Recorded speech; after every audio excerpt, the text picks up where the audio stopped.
a company called Park, and then Arrive. And then Arrive recently merged into another organization called Flash, which is based down in Texas. And I got a fruit fly that's bothering me here, so I apologize for this. Similar position where I'm leading hiring efforts across this larger organization. Been involved in recruiting at its core for the better part of 20 years. Hired a lot of people, helped hiring managers hire a lot of people. I've hired a lot of people myself. So, I hopefully have a little bit of expertise, or at least a lot of hot air. Hopefully a little bit more expertise than hot air to help you here. But, the goal here, and I'm going to share my screen. We have myself and a colleague. We developed a curriculum for Code Platoon specifically a few years back, and we've modified it a little bit. I'll be very upfront. I have not amended it over the last year, which I probably should, because there's some changes that have happened, but nonetheless still very applicable. But my colleague Amanda, she and I developed this a while back, and it really is aimed at trying to give you a foundation or foundational understanding how to approach not just your work and your curriculum, but how ultimately your job search is going to go, right? And that starts at the very beginning, which is really being able to talk through your individual experiences. So I'm going to share my screen here real quick, maybe.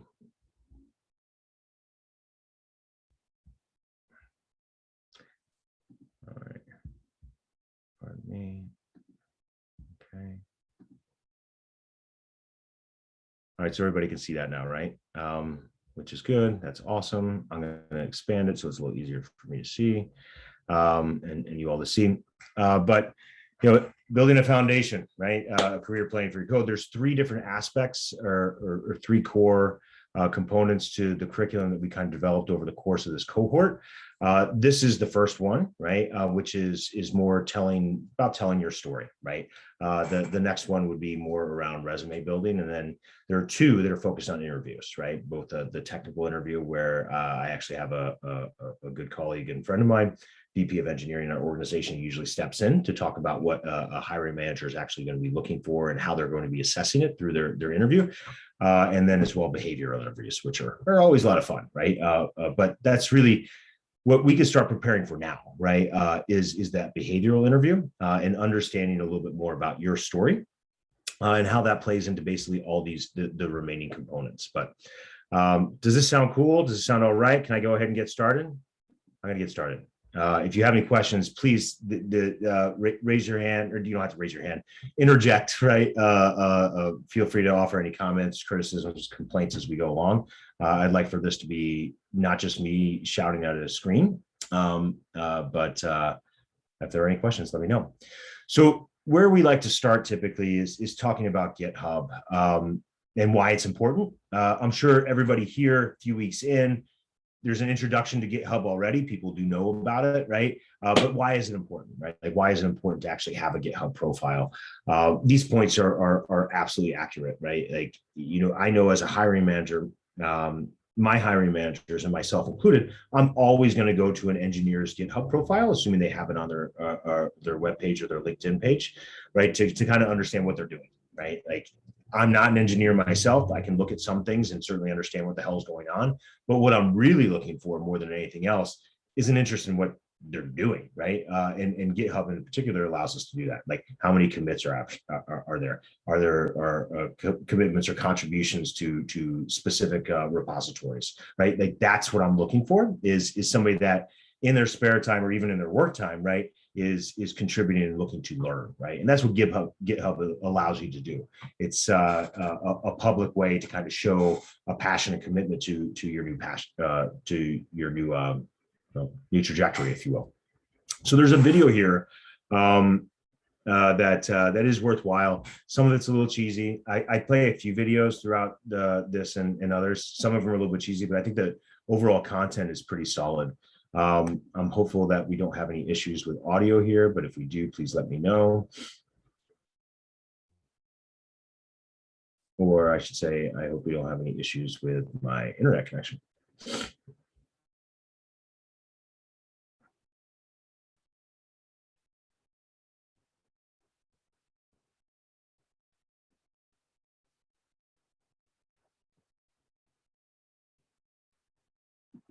which we might have, but hopefully not. Maybe I should shut some other apps.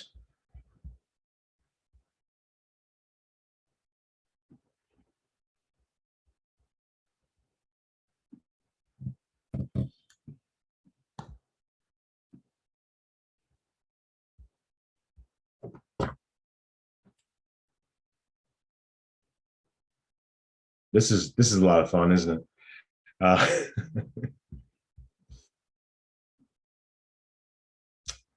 Well, I'm going to give it just a second longer, but if this doesn't work, then I'm just going to say, hey, I'll share this link out to you to take a look at. This is an engineer that does kind of talk through kind of the purpose of GitHub, right? How it benefited him, right? And how you can get involved in a community and again, demonstrate some passion, demonstrate some understanding, and then as well, probably pick up a few things, right? And this is obviously not working, so come on. James, do you want me to kind of my GitHub profile as an example? So I said that. Oh, as soon as I minimized, then that went away. That was strange. Let me try it again. Maybe see if that works. I'm gonna give it one more go.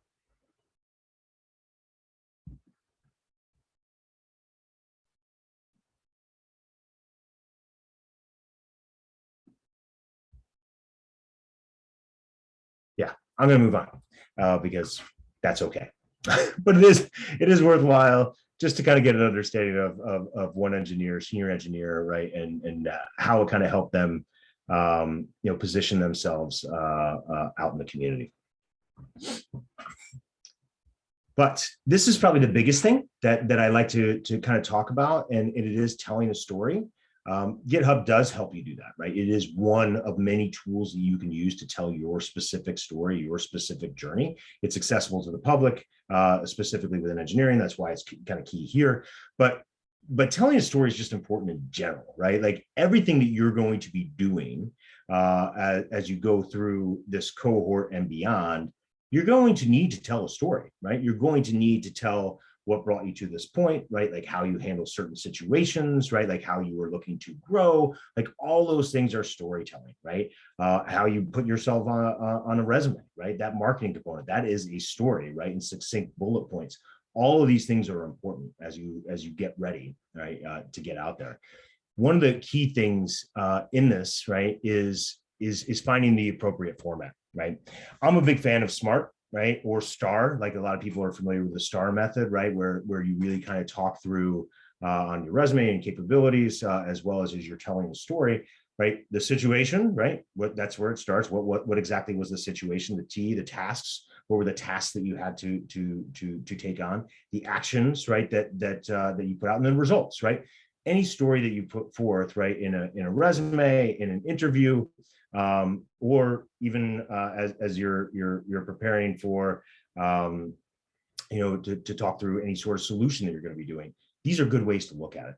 SMART is the same thing, right? It's just slightly different. It's a little bit more a specific, but basically the same thing. You're looking to understand a situation and really maximize, right, what it is that you're trying to get across. This is just it's an acronym, it's a thread, right, for you to follow in many aspects. Hopefully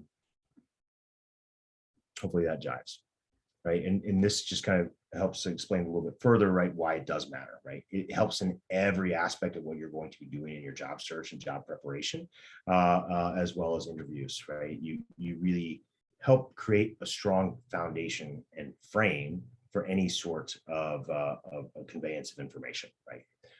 It's not just about your job search, it's anything, any sort of response. Attacking it in this manner helps tell an appropriate story where you're giving the soup to nuts context to the person that's asking the question.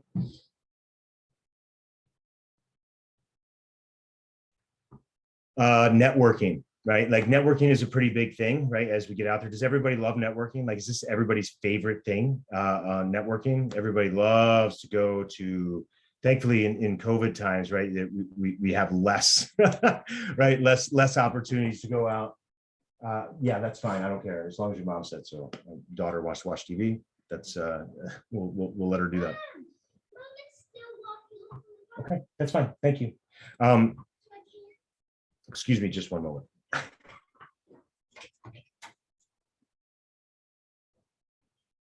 Thank you. All right. So networking is important though, right? We're not doing a lot of cocktail parties. There aren't big events these days, right, that you're going to be attending, but at the same point in time, networking is important. Online, offline, these are things, right, that you're going to be doing to get yourself out there, meeting people that hopefully will help you, right, find the right opportunity, right? So when it comes to online personas, right, there's obvious things, right? You've obviously got LinkedIn. We're going to talk about that in a little bit. A good launching point that used to be used, right, and still is used with some frequency, is About Me, right? It is a single page that really kind of represents who the hell you are, and it allows just like a link tree, right? It's an opportunity to link off to other personas or other sites that might display a little bit more detail in regards to who you are as a person. About Me is still very valid, right? It is a portal that links to everyone else. Link trees are also really good, but it is, again, a jump off point, right? And it does help you manage your brand, right? Because ultimately that's kind of what matters, right? Like, we are talking marketing here. We are talking branding for yourself. But the big one, as we all know, is LinkedIn, right? LinkedIn is really important. Does everybody have a LinkedIn profile? I hope so, right? If you don't, do it. I definitely recommend it. It is a worthwhile endeavor. At this point, LinkedIn is still the go-to for recruiting resources, and it is a great way to network as well as find opportunities. LinkedIn is one of the largest, if not the largest, outside of Indeed, job boards, right, in the world. So you're going to find a lot of opportunities there, and companies are spending a lot of time in their in their online profiles there, and as well just to try to farm appropriate candidates. So, things that are important, right? Write a good headline. Like, some of this might seem silly to say, but it's true. Write a good headline, right? Like, actually put something out there. Like, why? Like, what are you doing here? Aspiring engineer, current engineer, whatever the hell it is, right? Like, you put something in there that's, playful, maybe depending upon your personality, but definitely indicative of who you are and what you're looking to do, right? Use a good photo. This as well might seem like a no-brainer, but use a good photo, right? Like, you don't want to use something that puts you in a bad light or seems unprofessional. It is still a professional networking site. I would recommend doing your best to find not necessarily a glossed up headshot, right, but at the same point in time, a worthwhile photo of yourself. As you're building out your profile, make sure you use some relevant keywords, right? Again, aspiring engineer, developer, specific technologies, whatever it might be. Put those words within your profile without, and at the same point in time, find the balance where it's not word soup, right? You don't want to just come across where you are literally putting anything and everything on your profile in hopes that somebody catches you in a Boolean search, right? Fill out your entire profile, right? I do feel all of your experiences, military, otherwise, they should be on there, right? Like, some of them with a little bit more depth, a little bit more detail, but put them all on there. There's no reason not to. Again, it tells your specific story, kind of on how you got to be there. I do feel that LinkedIn should not be a regurgitation of your resume. I do feel you have the opportunity to make it a little bit more personal. My resume, for instance, I have a one-page resume. I got about 25 years of experience. It's still a single-page resume, which is probably a mistake. I should probably go to two at this point. But nonetheless, my LinkedIn profile reads very differently. Like, it is a one for one most of my experiences, and most of them are just one or two words or two sentences on kind of what I did. It doesn't necessarily. It's a little bit more playful than probably most people would be, and probably not appropriate for an engineer. But nonetheless, you don't want it to be a regurgitation of your resume. And as well, we'll get into this later when we talk about your resumes. But when it comes to your resumes, you really want to avoid that being a kind of laundry list of your responsibilities. Actions, right, and results are really what we want to focus on, right? So just trying to get that in your head, which is one of the reasons why we come to the STAR method, right? We really want to think through results, right, and the things that get to results in pretty much all aspects of your job preparation. Definitely include your contact information. Now, you don't always have to put in your phone number, right? Some people do, some people don't. I think I have mine on there for contacts anyway. But you definitely want to put in your email, right? Your personal email to allow folks to easily reach out to you. Many recruiters, many hiring managers, they don't have premium LinkedIn relationships. And if you're making, you can make it easy, right? You can just simply make it easy by having that included in your profile somewhere, right? This, by the way, is a really good video. I am going to post this link. I'm not going to watch it right now, or excuse me, not video, but list for you to take a look at on preparing LinkedIn for junior engineers and junior developers. Definitely take a look at it. It's worthwhile. Any questions about that stuff? We good? Should we move on? All right, moving on. So this is actually the summary of a Platoon cohort graduate, Darnell. And this shows a little bit of the importance of how you can position yourself, right, appropriately as a new engineer with your LinkedIn summary, right, your profile summary. It's better than, hey, looking to be an engineer, right? I used to be in the forces and this is where I'm at. It tells a bit of a story. It's got a little bit of personality and lets you know who this person is, right?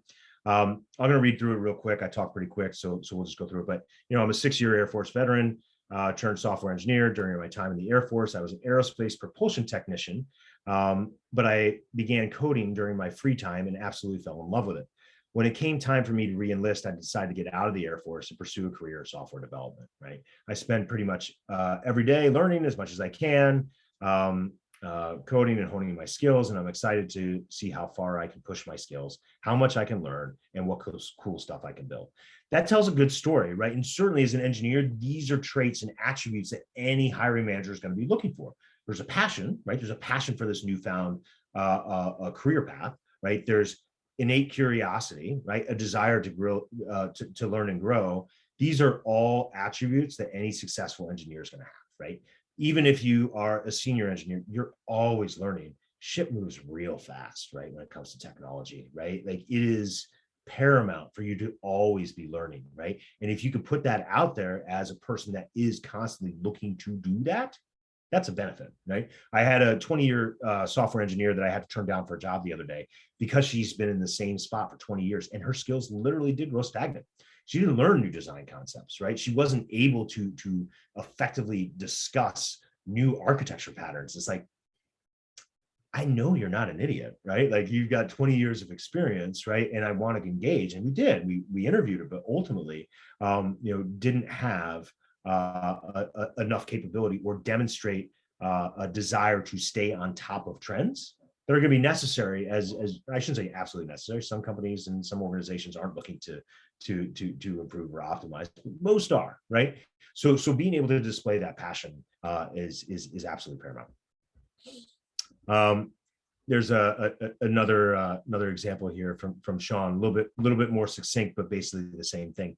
I'm a newly initiated software developer who works diligently and efficiently to find creative solutions to difficult problems. My enduring curiosity propels me to tinker with new technology and cache them into my, I think it says toolkit, working with others, sharing our victories and occasional setbacks are some of my favorite parts of coding. I have people skills, enjoy algorithms, and have experience with numerous languages and tools. Same thing, like it shows curiosity. The other big thing that I didn't mention in that last profile, but is absolutely necessary, and one of the things that you're definitely going to be able to lean back on your past experiences is talk about problem solving, right? Difficult problems, breaking down a problem. That's, again, the STAR method, really important, right? Like what exactly was the situation? What exactly needed to happen, right? Breaking down a problem, coming up with a solution, driving through that solution to an actual results, like what actually happened. There's a little bit of that just in this summary, and I think it puts a good foot forward, right? Like I read that, I'm going to want to read a little bit more, right? So put some time into this, right, to make sure you're positioning yourself appropriately within this platform. All right, what else? What else we got here? Networking. So we did talk briefly about networking, right? Let's talk a little bit more about that. There's a number of ways to do it, a number of different social media technology channels, right, that you can use, right? Twitter, sure, right? Twitter is a two-way tool, right? But it can also be one way. I personally, I used to tweet all the time. I don't do it so much anymore, right? But I still do follow it, right? And it is good to follow specific people to get their thoughts, right? And what they're doing, what trends are they seeing, what is intriguing to them. Technologists in particular, there are a number of outspoken technologists or trendsetters that are worth following. Again, just to see what exactly is going on in the market. These are things, right, that on social are going to help you prepare for any networking conversation. Oh, I saw this, or did you see this, right? It is a way to engage in conversation. And I don't want to say appear interested, because you are interested. You're doing these actions, right? So it's putting you in a stronger position to network in pretty much any situation. These are a couple of good ones to follow in my mind, right? That I think they've got some good insights and are kind of thought leaders within their space. There are obviously other accounts to follow, TechCrunch, Wired. I think that the hash marks and being able to follow specific keywords, absolutely. But I do think it's worthwhile, right? Following a few different companies and a few different tech leaders, right? Just to kind of see what they're talking about. Mary Meeker still does do the Internet Trends Report. She actually left Sequoia, but nonetheless, she's fantastic. And on a yearly basis has produce what is pretty damn famous at this point, which is the Internet Trends Report, talking through state of technology across different verticals. It's a wonderful thing to read through. Great, huge PowerPoint tech. Again, fodder for information, understanding the trends. It's a way for you to kind of focus in on, well, what's important, right? Like what is important to other people of importance, right? To help you hone in on directions, right? And directions of conversation. I'm talking really fast here. So are we good? Are we good? All right. I see a couple of head nods. So networking, this is one of those things where it's a little bit different, right, today than it was necessarily a year and a half or 2 years ago. There aren't as many networking opportunities as there were. But the good thing is we're coming out on the other side of this, at least hopefully. In the near term, and things are loosening up. Just be safe, wear a mask, do what it is you do. Not preaching, but wear a mask. But there are a lot of meetups, like regardless of where you are. I know we have remote students as well. Not everybody's local to Chicago. Every metropolitan area, and hell, even like non-metro area, have opportunities for you to meet and discuss online or offline, right? Anything of interest, right? Meetups are great places to do it, right? If you go to meetup.com, you can search for Ruby engineers, right? In Chicago, you'll see a ton of them, right? You'll see specific meetups, right? That carry a decent amount of interest, right? These are great places to go, talk, learn, right? They usually have a few guest speakers, and they are made a good transition to online networking, but they're great ways, again, to kind of see, discuss, learn of what's going on within a specific technology. There are other places to go, not just meetups, right? But obviously, other online communities. There's AngelList, there's Built in Chicago, there's Chicago Inno. There are other ones that aren't listed here that I think are worthwhile, that are still very active communities. Like Stack Overflow is a great place just to kind of see what people are talking about and what questions are being asked and how they're getting answered, right? That's a good place. It's a little bit more, one directional versus bi-directional in regards to networking opportunities, but it's a great place. There are Slack communities, right? Slack is a free tool. Like you can just download it, right? You can Google what Slack communities you might want to be a part of. Right here in Chicago, we've got the Chicago Tech Slack community. It's fantastic, right? It's a very active community where you've got 30,000+ people that are participating in this in some way, shape, or form, or at least in the community. It's a great place. So there's a lot of ways for you to uncover ways to network with online tools. Are there any others on that? This one's interesting, and sometimes people throw something out that I'm not familiar with. Are there other tools or other platforms or other sites or communities that anybody's familiar with or wants to throw out? Discord is really good. Hop on one of their learning how to code servers. Yeah, absolutely. That's a great addition. Thank you. The Operation Code Slack channel that was mentioned at I think it was 2 weeks ago, it has been an absolutely amazing resource. I've gotten 5 or 6 phone calls just off of that. And the mentorship program, they connect you with so many great people. That's awesome. I actually was not familiar with that one. I'm going to look that up. So thank you. Any others? All right. Well, that's cool. Thank you for those additions.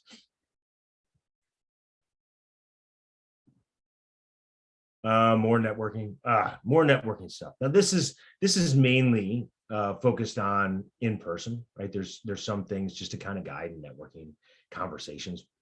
The biggest thing that I like to drive when it comes to networking, specifically on if you're going on premise to some sort of event, is just set expectations appropriately, like for yourself, right? Like very few people are gonna go in and walk out with 24 business cards and 5 fruitful conversations. It doesn't happen that way, right? Like it just doesn't happen that way. So if you walk in knowing that, if you have 1, maybe 2 good conversations, or even conversations, sometimes they're not even good, right?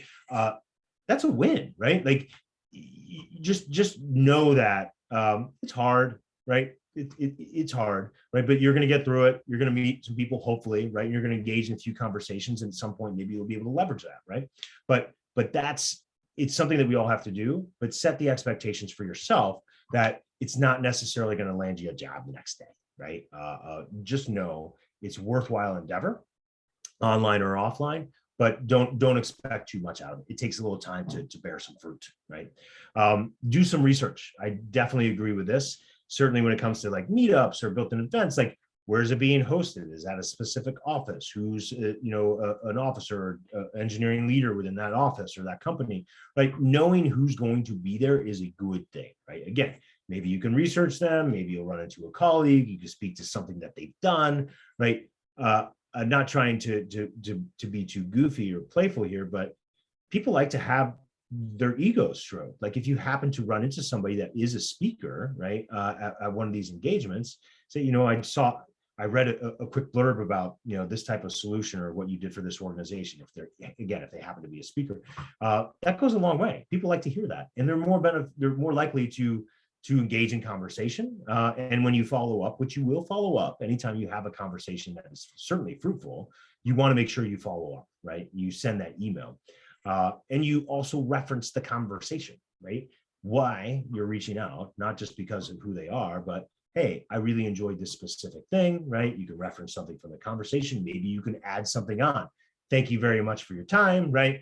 Maybe we can talk again in the future or grab a coffee or whatever the hell it is, right? Like that's how this game is played. Like, and I don't mean that in a game way, but that's true. That's how it works, right?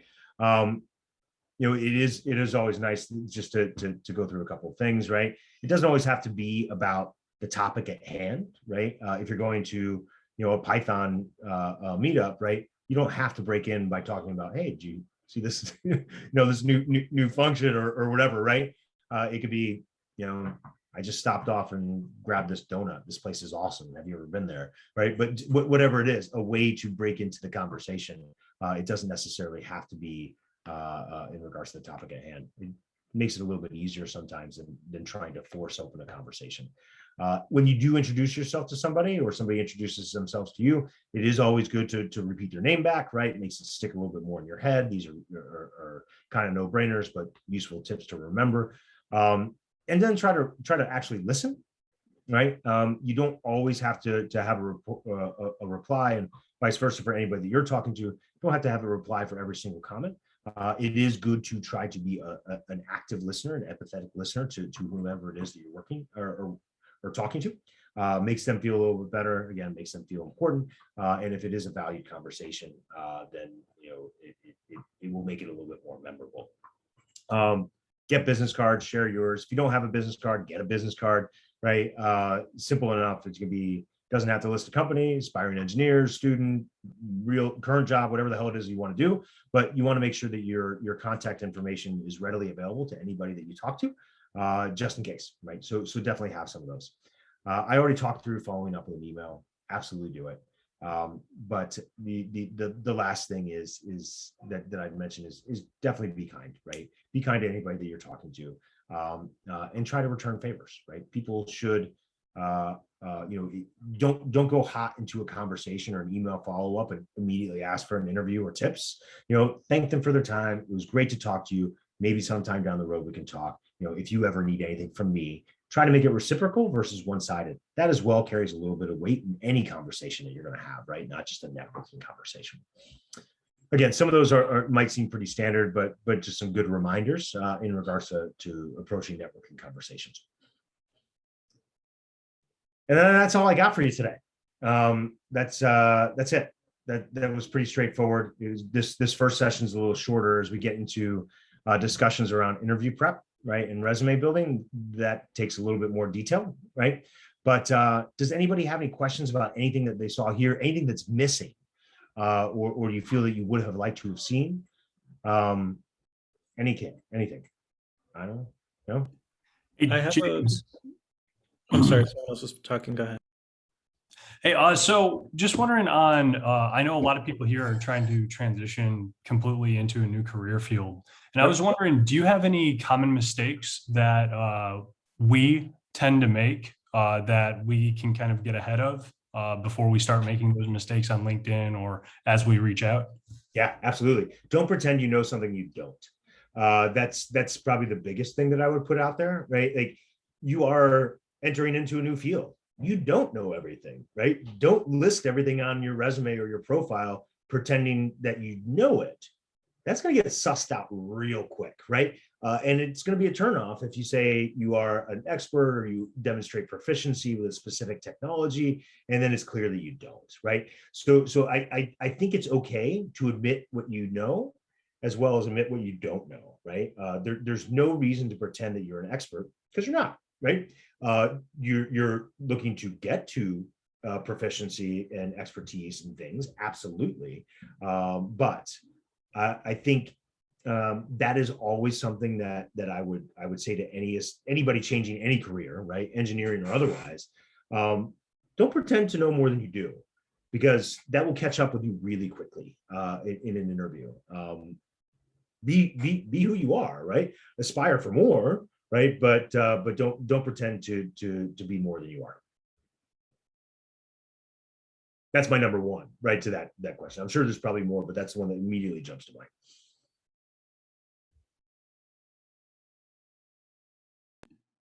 For the GitHub, right now mine has like a whatever username that I would have used for any other website. And then my repository is just a bunch of the code that we've been doing in class that's not necessarily like interview worthy in a sense. Sure. So is it more beneficial to just create a brand new GitHub to give out that link, or is there a way to kind of hide certain things, and then should I update the usernames? Like, does that even matter for this, or? Well, that's like, it depends about how bad your username is in regards to changing it. I joke around there a little bit, but I don't think you necessarily have to scrap it and start again, right? And I'm not actually familiar enough with the platform to know if you can hide repositories, right, or commits that you've made. So I'll have to lean on somebody else to answer that question for you. If they're public commits, you can't hide them. If they go into a private repository, then only certain people can see them. Right. Yeah, I was also going to add, this is something I've been doing more recently, because my personal, I guess my main GitHub gets clouded with all the challenges. You can create an organization on GitHub. So it's free to do. There's different tiers of it, but you can create your own organization and just create your own repository off that. I'm pretty sure that should be available. I don't think I have a special account or anything. And that can let you kind of just create an organization for like, project you've worked on versus Platoon challenges versus anything else. And it's a good way to organize it. And I'd recommend looking to GitHub organizations. Nice. Thanks. I think something that's probably slightly more important than, and I say this with a certain level of ignorance, is the fact that you're committing a lot, right? Really almost more than exactly what you're committing. Like, is your code bad? Yes, right? But do you have 1,000 commits in a year? Like, do you have 1,500? Do you have 2,000? Like, that matters. Like, that's kind of what I've heard. Guillermo, I would agree with that. I know that that's what I'm looking for. Again, it goes back to one of those earlier slides.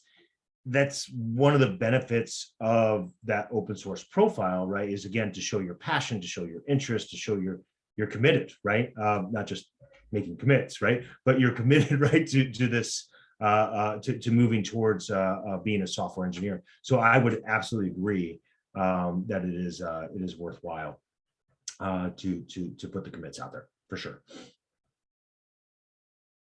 I wouldn't throw out not like garbage code just to throw out garbage code in But change- also change- don't change start a grade. new GitHub, right? Yeah, Like if exactly. you commit so much, that code's gonna get better. And that's almost kind of like a flex too. Eventually it'll be like, look how bad it was, but look how good it is now. Yep. I would agree with that.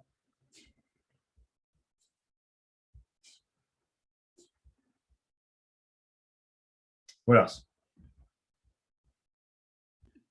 So for LinkedIn, like I have no real coding experience, I just have what I've been learning for the past few months and what I intend to do.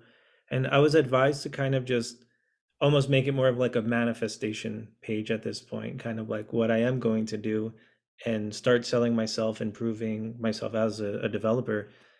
Do you feel like that is appropriate, like an appropriate way to do the LinkedIn? If not, what advice do you have for someone who doesn't have so much experience to display on that site?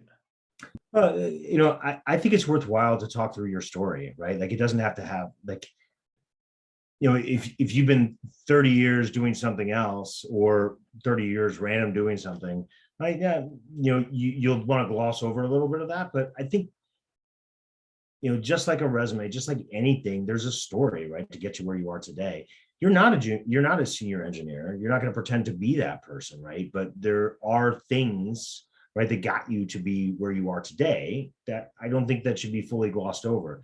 I do think that it is worthwhile, anybody here, to make sure that their headline, their current job, whatever the hell it is, right, talks about being a software engineer, right? That is your goal. Like it is aspirational to some extent, right? But ultimately, I mean, that's where we're moving, right? Like you are moving to become a software engineer. You should convey that, right? That should definitely be there. But I don't think that, and if there are folks that wanted specific help or discussions or comments around their LinkedIn, I'm more than happy to help on that. I'll drop my LinkedIn. I hope everybody, like, if you feel free to and please do connect with me on LinkedIn. I'll drop my LinkedIn profile as well. But I do feel that I mean, you shouldn't hide who you are, right? Like in my mind, like you are who you are, right? But you are looking to be a software engineer.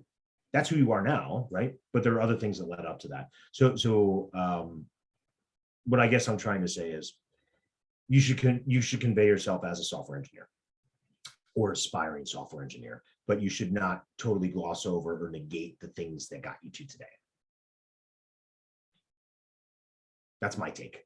Maybe others feel differently, right? But that's my 2 cents.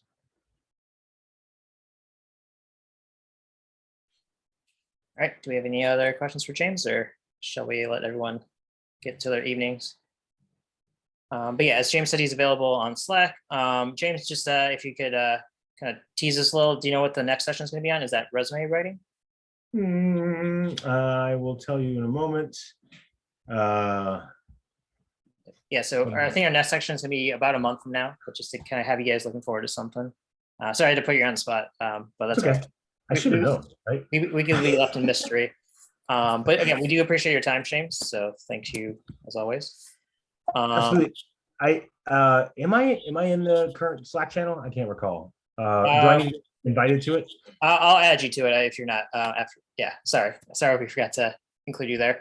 But yeah, so again, James mentioned the STAR technique. We're gonna be introducing that next week. So if you're unfamiliar with it, you'll get a ton of practice because we're gonna start career prep next week. But again, James, thanks for that. I guess intro to kind of getting ready for the job hunt. We're gonna hear a lot more from James over the next few months. So stay tuned. He's a great resource for all of us. So thanks again, James. And Hey, thank you. Yep. All right. Happy Halloween in advance, I guess. We won't be seeing you until after. All right, guys. Let me stop the recording.